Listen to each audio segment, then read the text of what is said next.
few remarks, but I also wanted to remind you all on behalf of the movement, the No-DAPL Seattle and 350 Seattle, that there's a plan to march to Wells Fargo, and I hope everybody's pumped up.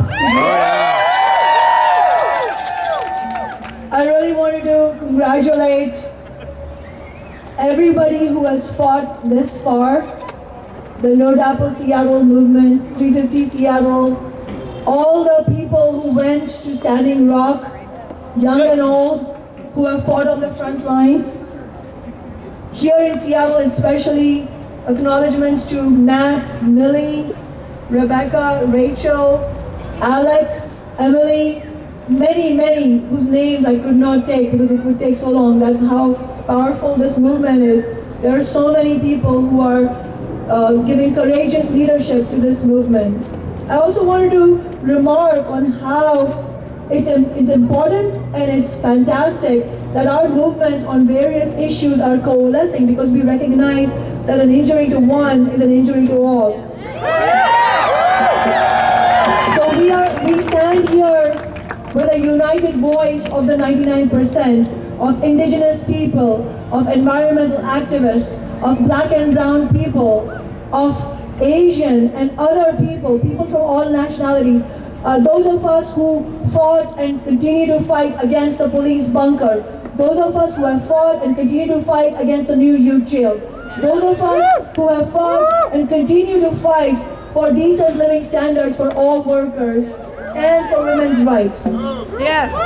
Thank you especially for everybody coming today. I know you have all left your jobs and your families away for a few hours in order to participate in this important action. Without you all, it would not have been possible. You saw what happened at the table there.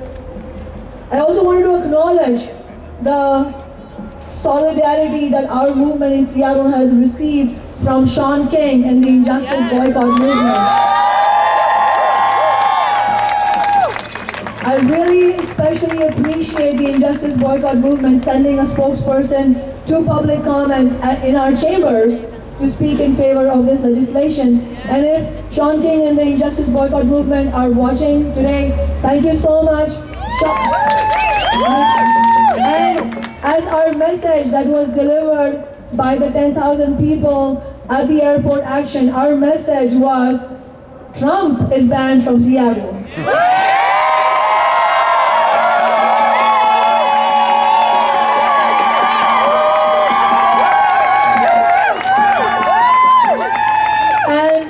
Sean King and all the righteous people are very welcome here. I also want to reiterate that in order for our movement to continue building on victories such as this one, we have to learn the lessons that we have observed in our own experience. We have to remember that the ruling class, big business, the politicians that stand with them do not stand with us. You can't do both. You can't stand with the oil lobby, you can't stand with the businesses that oppose a living wage and also say you stand with working people. So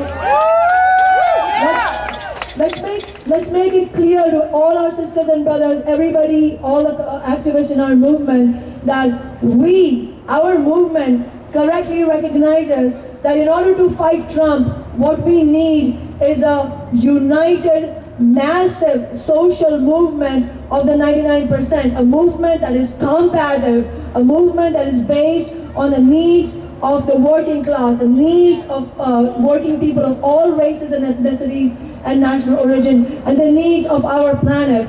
And if we are to truly succeed in fighting Trump and the billionaire class, sisters and brothers, we cannot limit our movement to what's acceptable to corporate politicians of either party.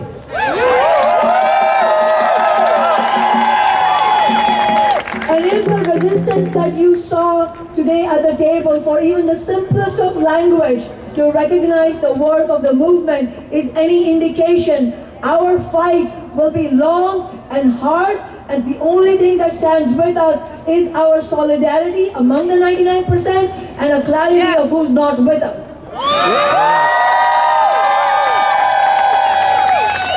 So sisters and brothers, let's keep fighting to not only have the Wells Fargo divest from the DAPL, let's fight to have the DAPL, buried once and for all. Let's fight against the oil lobby, but let's also understand that we have concrete issues on our hands. In Seattle, we're fighting against the youth jail, and our message to all the politicians is no new youth jail.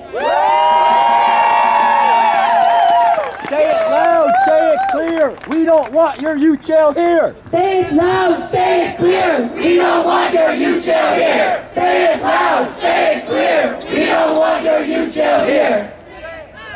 And I really, on that, I know I should finish soon, but I just really wanted to acknowledge the tremendous courage that has been shown by the No New Youth Jail movement, and one of the representatives right here, Nikita Oliver, who's among us. And I am proud to say that I was the only council member in both the city and county councils who voted no initially, but I am sad to say that that's what happened. But I am also proud to be part of a movement that has forced corporate politicians back on the wall, and they are forced to take a stand against the youth jail. So let's build on that energy, and let's make sure that there is no new youth jail. And please join me and students in our action on February 11th at the Wells Fargo on Capitol Hill. Let's keep sending this message louder and clearer. Solidarity.